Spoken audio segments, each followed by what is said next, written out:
So moving over to Swiss ball resistance training exercises, the upper body exercise I chose was push-ups. The variations are going to include straight leg incline push-ups as shown right here. We're going to have a wider grip on the Swiss ball itself, and this is really testing your core activation because you're no longer on a stable surface if you were to do it playing to the floor. Um, the second variation that I'll show is going to be bent leg incline push-ups. So the same movement, but instead we're going to have our legs bent. And every single one of these variations are going to go to sets of reps of 12. And as you see here, we're going to go over to bent leg variation push-ups. And you want to have your body more perpendicular than I have here. I'm pretty I'm pretty erect to the floor, but yeah. Either way, you're making the variation easier by reducing the overall load from the body. The last variation will be positioning the hands more medially to activate the triceps brachii and pectoralis major. Um, and as you'll see, it's a lot tougher. I don't even get 12 reps in one go. I have to take multiple breaks. But that is the hardest variation of the upper body exercise using the Swiss ball.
So moving over to lower body modality for, or the lower body exercise for this modality using the Swiss ball, it's going to be Swiss ball hamstring curl.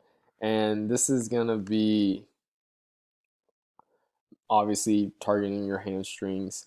Uh, the first variation, you're just going to have the Achilles tendon of your foot on top of the ball, and you're going to do the hips, or you're going to flex your knees and feel the tension within the hamstrings.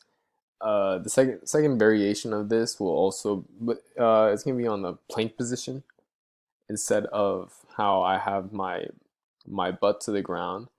We're gonna be in a completely straight plank position and doing the same movement.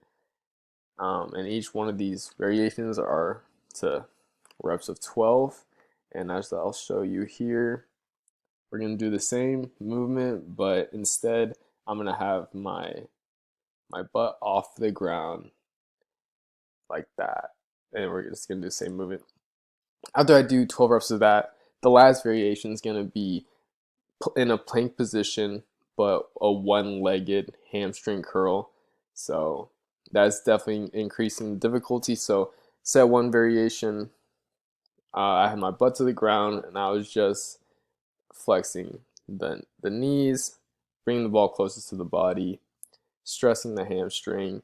Variation 2 is a more difficult version of variation 1, where you're having the plank position and you're having your butt off the ground, but doing the same movement. And the last variation is the most difficult one of them, where you're doing the same movement but only with one leg, and you're in that same plank position. But that will conclude the Swiss ball resistance training exercises.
Finally, being done with the Swiss ball exercises, we're going to move over to medicine ball resistance training exercises modality. Um, and we're going to be using the medicine ball to accomplish tricep extensions. The variations here are going to be pretty simple. It's standing, seated, and in a planked position or supine position on the ground.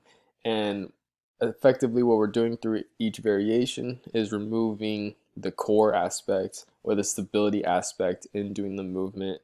Um, the easiest variation by far is going to be the plank position, although it may not seem it because when I'll show you with the seated variation, if you don't have if you have an unstable chair or seated area, it's gonna make the movement a lot harder, as if you were using a medicine ball. I mean, a Swiss ball. So 12 reps, same scheme here. Um, you'll see it right here, but this is gonna be set 2 variations seated. This isn't the best seating arrangement. I just opted to do it on the floor after I fall, which you'll see.